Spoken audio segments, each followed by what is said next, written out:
right now on 5 on your side at 10. Tonight, a watering hole in Waterloo just made someone a multi-millionaire. The Queen of Hearts drawing paying a king's ransom. A shifting storm track and a different temperature trend heading into February when the recent wintry mix melts into our memories. But first tonight, more and more kids committing crimes. I think when they put a gun to your head or whatever, it's just a way of life. It's like living in the wild, wild west. And there's no consequences. How the city is paying for a prevention plan. Tonight, St. Louis is investing more than $1 million to reach young people before they resort to violence. Good evening. I'm Mike Bush. And I'm Ann Allred. The investment follows several recent cases where teenagers are accused of serious crimes. Brent Solomon joins us now with more on this prevention plan. Brent? And it's a conversation about solutions, investments for prevention, and even justice for offenders. Tonight, one local professor says we can't just throw the book at kids. You know, I actually believe that they should go to jail. Multiple St. Louis carjackings involving youth recently. A teen even accused of fatally shooting the victim in South City. Other teenagers accused of holding a local pastor at gunpoint. And more youth involved in smash and grabs and even shooting at police outside of the Armory. Just this week, a 17-year-old pled guilty to shooting at police back in September before taking off in a stolen car. His sentence, not incarceration, but less than a year in a state social work program, a program he reportedly escaped out of in the past. Do the crime, do the time.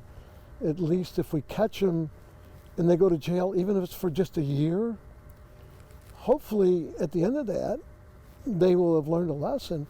Right now, the lesson is we can do whatever we want. City Alderman Joe Vaccaro heads the Public Safety Committee, which awarded more than $1 million to some 20 local agencies Tuesday to help prevent youth crime. It comes as there are differing opinions on what justice looks like. We don't have enough resources for them. We don't have things for kids to do. We have families that are struggling. We have young people who are feeling like they are the ones that are left to put food on the table or clothes on their back. SLU criminal justice professor Kenya Brumfield Young says she's not excusing the behavior, but understands why courts may not rush to incarcerate youth. And then we look at who do we get out. Then we talk about, okay, so we've sent all these young people in for very long times and we get them out and then we go, what happened? We start to cycle because then these young men or young women are now having kids and they have been institutionalized and raised by the system. So now who's raising kids? Alderman Vaccaro tells me local groups like Big Brothers Big Sisters, Pianos for People, and even Gene Slay's Boys and Girls Club will get more than $50,000 each. That money kicks in right away. Thank you, Brent. Tonight, a mix of snow, freezing rain, and sleet fell in southern Missouri. This is a live picture of Cape Girardeau. It's causing some slick travel conditions. And let's take a live look at the Poplar Street Bridge in downtown St. Louis. No signs of wintry weather here, thank goodness. Yeah, but it is still a frigid night out there, so let's check in with Weather First Chief Meteorologist Scott Connell with what you can expect overnight and in the morning. You know, we've got a lot of clouds around St. Louis. That's actually working in our favor right now. Temperatures haven't dropped much since the evening hours. In fact, since the sun went down, we've held about steady right in the upper teens to around 20 degrees because of that cloud cover. The one exception a little farther north and west of St. Louis where there is less cloud cover, and it's down to 15 in Warrenton as well as Pittsfield. All the active weather is staying well to our south. The wintry mix continues across Arkansas into Tennessee, Kentucky, and then back down into Texas. We're missing out on that as we head through the next couple of days, but we are on the northern fringes of that cloud cover, which means the thicker clouds will likely be south of St. Louis, but we do stay dry for the next couple of days. It will be a touch warmer on Wednesday, and for the foreseeable future, there's limited rain or snow chances around St. Louis. We'll talk about those chances heading into next week in just a bit, Ann. Thank you, Scott. Tonight, the city of St. Charles is taking action, conducting its own investigation into water contamination at the city's Elm Point well field. This comes after the Environmental Protection Agency finished its own sampling. Our Elise Schoenig talked with residents tonight who just want answers. Elise. And this month, the EPA sampled the well field using one sampling method. The city says the EPA's method isn't good enough, and it's now using its own method to investigate. But residents just want to know if their water is safe. I feel like it's a lot of finger pointing and a lot of, well, we don't know who to blame. St. Charles resident Diane Sider, like many others, has questions. The EPA recently took samples out at the well field, but Public Works Director Nick Gala doesn't believe these sampling methods were enough. We feel like it really was narrowly focused and not really representative of the entire well field. It's why the city announced it's conducting an investigation of its own, installing 26 permanent monitoring wells at 13 locations. And we're looking at temporary treatment processes at the water treatment plant that can effectively remove these contaminants. Sider sees the pros and cons of the city getting involved. Maybe the city getting involved helps speed things up. It'll be interesting to see if the results are the same or if they come up with different results. City leaders blame a nearby Ameren substation for this contamination. But in a statement, Ameren says in part, quote, "Until that EPA-led investigation is complete, the source is unclear and appropriate steps cannot be determined." Sider says all of this back and forth makes residents feel out of the loop. It's not easy information to get to. Sider has attended all public meetings on the issue, and she says it's hard to measure what progress, if any, has been made. I felt like I had less answers after that meeting than I did going into it. Sider is looking ahead to proposed solutions like drilling an entirely new well field, but it all will come down to what the results show. Hopefully we get some answers this time. And the EPA will hold a public forum February 23rd to provide updates on its investigation and answer any of those questions. The wells the city will use to investigate will be installed within 60 days. A temporary restraining order on Illinois' new assault weapons ban will stay in place. Today, a state appeals court upheld the order issued by a judge in Effingham County earlier this month. The order applies only to the plaintiffs who claim the ban is unconstitutional. A new bill in the Missouri House hopes to prevent serious injuries or deaths from hazing. It's called Danny's Law. The bill is named after former Mizzou student Danny Santulli. He suffered severe brain damage following a hazing incident at the Phi Gamma Delta fraternity house in October of 2021. The law would not charge anyone with hazing if they stay with the victim until help arrives and they cooperate with authorities. If someone had called 911 to help Danny Santulli the night that this awful incident happened, his outcome might have been very, very different. The bill's sponsor hopes this will pass this session so it can go into effect by the time the fall semester begins. Tonight, overflow crowds braving the cold outside at a small town Illinois bar with nearly $2 million up for grabs. After months of drawings, I think maybe May, tonight someone in Waterloo finally drew the Queen of Hearts. 5 on your side's Laura Barczewski was there and talked with the winner. They made it to the last 3 cards here in Waterloo, Illinois, and the winning number was number 28 for more than $1 million. Thousands of people from all over came out for weeks to buy tickets in hopes of getting lucky in Waterloo with the Queen of Hearts game. Well, it's part of the local community. It's for a good cause, and hopefully I'll win a lot of money. What are you going to do if you win? Oh. Take his sister on a trip. Buy some cars.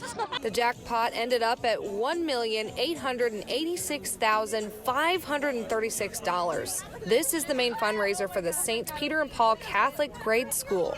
Small town communities, the little private schools they're just local funded, and they're good. The kids come out and do great things. The principal says every week 20% of ticket sales went directly to the school. We're trying to be very frugal and make, very good decisions, working with the parish and the school and people involved, just to make sure that, we're putting the money to great use. And I know that, one item that's been on our list of things that we've wanted to do is replace our gym roof.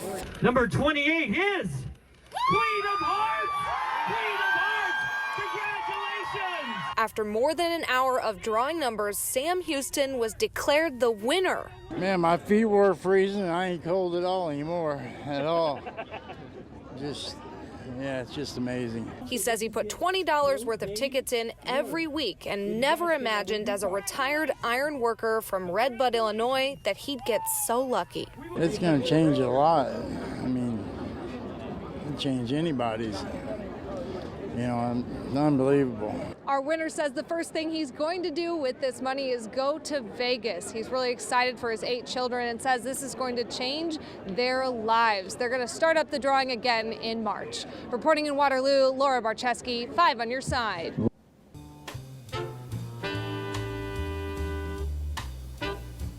Tomorrow is the start of Black History Month, and today a groundbreaking was held in downtown St. Louis to preserve a major part of that history. The old courthouse will undergo a multi-million-dollar renovation. Besides accessibility and structural improvements, there will be a new expanded exhibit focusing on Dred and Harriet Scott and the more than 300 people enslaved who sued for their freedom at the courthouse.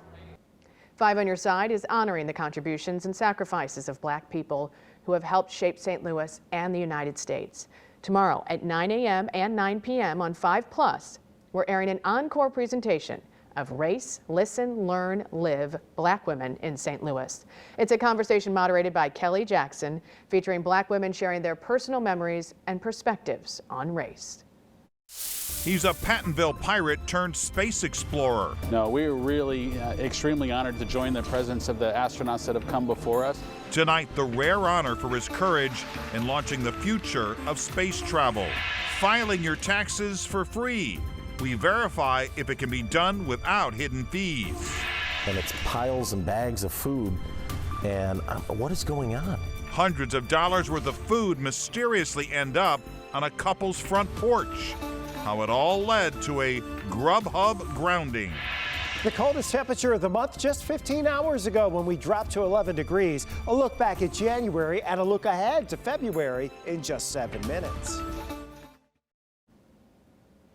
Tonight, a gunman is dead after opening fire inside of a Target store in Omaha, Nebraska.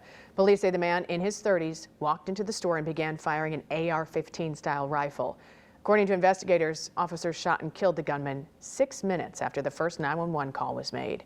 Fortunately, no customers or workers were shot. Tonight, 2 missing monkeys are back at the Dallas Zoo. They were found today at a home south of Dallas, and police haven't said how they got there.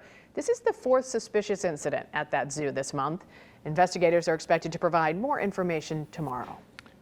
An end to an era tonight in aviation. Boeing delivered its final 747 jumbo jet today from its plant in Everett, Washington.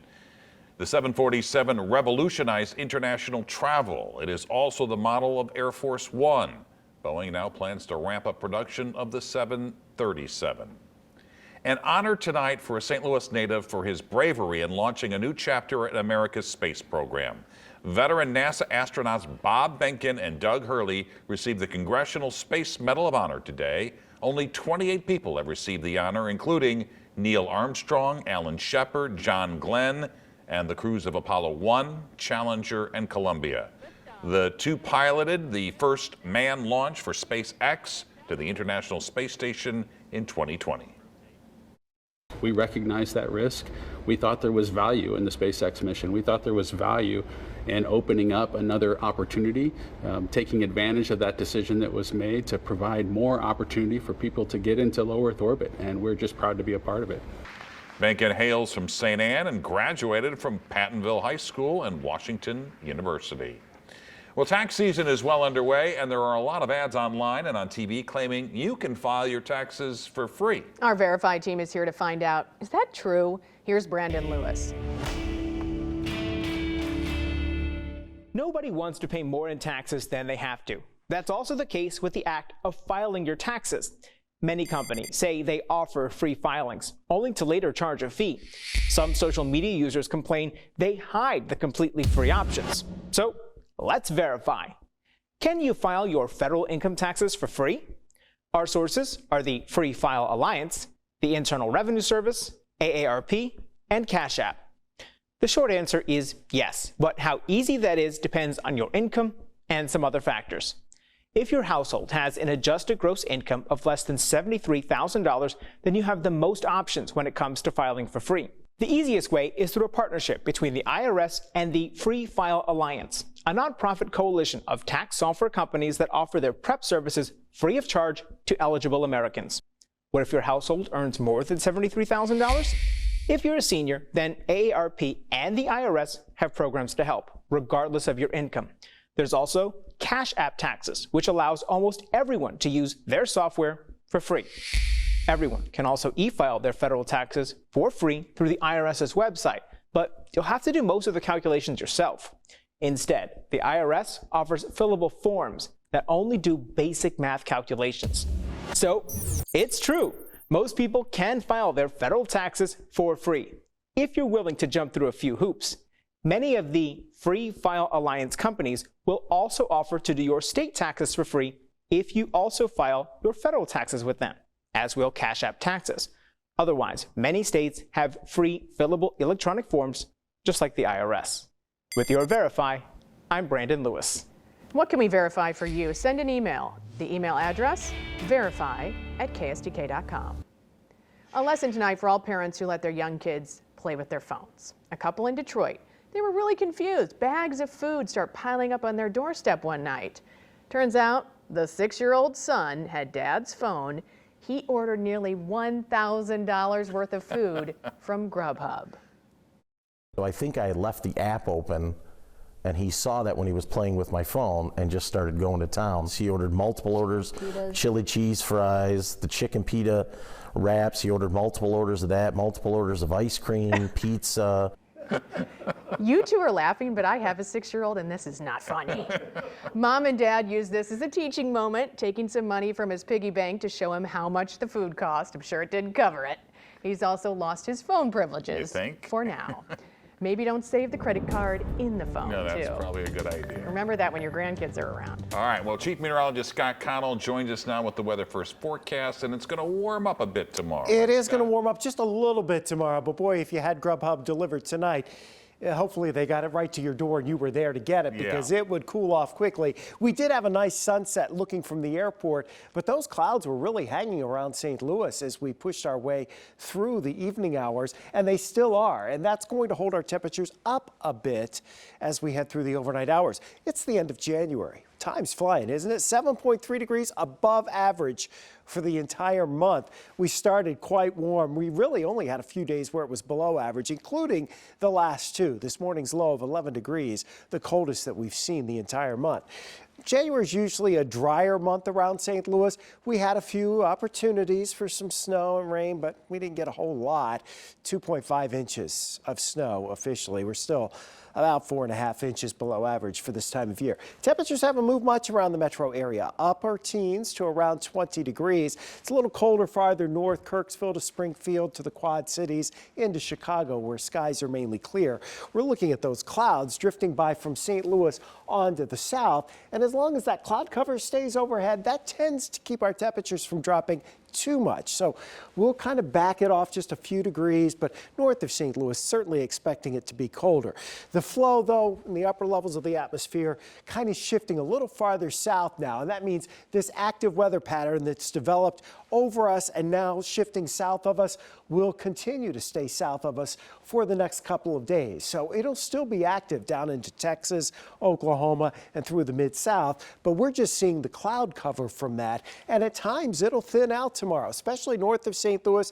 You should get a little bit of sunshine, not that much of a breeze around during the day tomorrow, certainly starting with very light winds, and we should be in the low to mid 30s tomorrow afternoon, and with at least some sunshine poking through the clouds, anticipating the melts continuing across the area. Now here's that system down to the south on Thursday, the last of the big bulk of moisture. By Thursday afternoon, the atmosphere starts to modify a little bit, so the widespread areas of freezing rain and sleet that they've seen to the south, that should be easing, but it's still going to be another rough 36 hours for the folks from Tennessee back through Arkansas, Texas, and parts of Oklahoma. Look for a partly sunny sky tomorrow, about 35 degrees. Winds fairly light. They'll turn more to the southeast as we go through the day. 45 on Thursday. Quick hit of chilly, breezy air on Friday, but a lot of sunshine Friday. Heading into the weekend, look at that. End of the weekend into early next week, we're back above 50 degrees. February looking warmer than average this year. I like that. Scott, thank you. Frank? And we have variety. We have SLU, we have Illinois, we have the Battlehawks, and the latest on one of the best football prospects in the country. Stick around. The Sports Desk is brought to you by Jim Butler Chevrolet, the Midwest's #1 Chevy dealer, 10 years running. I was living in denial. I was holding out hope that SLU could get into the NCAA tourney without winning their conference tourney. Not after tonight. Don't get me wrong, Fordham is pretty good, 18-4. But SLU needs to beat a team with an RPI in the low 100s. The Bills did get off to a good start. TJ Hargrove, East St. Louis, emphatic dunk. The SLU offense was basically Francis Okoro playing bully ball, backing in. He had 21 points and 11 rebounds. Dunk of the night, Jake Forster on this crazy putback slam. Wow. The Billikens then got colder than Stan Kroenke's heart. Didn't score a bucket for almost 4 minutes, and Darius Quisenberry was raining threes. Fordham knocks off the Bills 75-65. Brad Underwood in Illinois hosting Nebraska. The Illini get it going on defense. Sincere Harris to Terrence Shannon, back to Harris with feeling. And this is what you call deception. Coleman Hawkins gets his man in the air with a nice head fake, and then a set shot from no feet. He was laughing. Illinois enjoyed their night with a 72-56 win. Well, the last time a Peyton went to the Broncos, it resulted in a Super Bowl. That was Manning. This is Sean Payton, and the Broncos have themselves a head coach who already has won a Super Bowl. Because he's still under contract with the Saints, New Orleans receives a first-round pick this year and a second-round pick next year. Denver gets a third round next season, and the Texans hired the best defensive coordinator in the league. DeMeco Ryans takes over in Houston. Speaking of football, the next big thing in St. Louis is this young man, Ryan Wingo from St. Louis U High. The junior wide receiver is ranked as the #6 player in the country. He was offered by Georgia tonight. He just visited Colorado. The previous weeks, Texas A&M and Tennessee. He has made 6 unofficial visits to Mizzou, and the entire Mizzou offensive coaching staff recently visited Ryan at SLU. High school hoops tonight, Westminster at Whitfield, and a nice moment to honor those fighting cancer before the game. Here is Jordan Williams, step back. That's good for Whitfield. Then it's the Wildcat star, Kobe Williams with the steal and the finish at the rim. He became Westminster's all-time leading scorer with 29 tonight. Whitfield wins, though, 57-50. Good win for Chris Pitts. St. Joe's versus Lift for Life in the Webster tourney. Lift for Life off to the races. D.D. Walton gets the layup on the break. St. Joe's with some good passing. Kayla Jensen with the bucket. Lift for Life wins it 56-51. You're looking at one of the best young athletes in the area. This is Ritu Singh. She's a junior at Francis Howell North. Singh just got back from representing the United States in the U19 Cricket World Championships in South Africa. She trains every day with her dad and has big dreams for where cricket could take her. I started playing men's league when I was 9, and I started playing men's hardball league, which is like the more professional league, when I was 12. And then I started to realize that, you know, maybe I can like take this sport as a profession. Just the whole process of playing like that at an international stadium and like just a ground that's like 20 times better than anything I've played at locally. Just everything in general made it feel like a dream come true. The Battlehawks continue to prepare for their season opener down in Arlington, Texas. They're dealing with a winter storm that has crippled the area and eliminated bus travel. But the team improvised and got some work done in their hotel ballroom today. We'll do walkthroughs. We'll try to get them mentally ready. I mean, the mental side of it's really going to be the key anyway. We can get formation quizzes, blitz packages, all different things that we can work on, to help us just mentally get right. And that will do it in sports. And if anybody asks, you'll explain cricket to them? Yes, I know a whole lot about it. Yeah, bad. Thanks, Frank. All right. The Super Bowl ad is for you, unless you're hoping to see a sappy spot featuring the Budweiser Clydesdales. Budweiser beer, the king is second. Who drinks Budweiser? You know the type. Tonight, we're getting our first look at Budweiser's Super Bowl spot. It's called 6 Degrees of Budweiser. The spot highlights how everyone, no matter how different, can find a common connection. The ad is narrated by actor Kevin Bacon, who reintroduces the famous tagline, "This Bud's for you." But those iconic Clydesdales, they're only briefly seen. Well, are you ready for some Cardinals baseball? We're just 15 days away until pitchers and catchers report to spring training. And this Friday, single game tickets go on sale on the Cardinals website. Tickets start as low as $6. Now tomorrow, beginning at 10 a.m., you can take part in a special online-only sale if you buy tickets to 3 or more games. It already feels warmer. Baseball right around the corner. And there you have it. 5 on your side at 10. The Tonight Show starring Jimmy Fallon is next. Start your day with Today in St. Louis beginning at 4 a.m. and have a great tomorrow.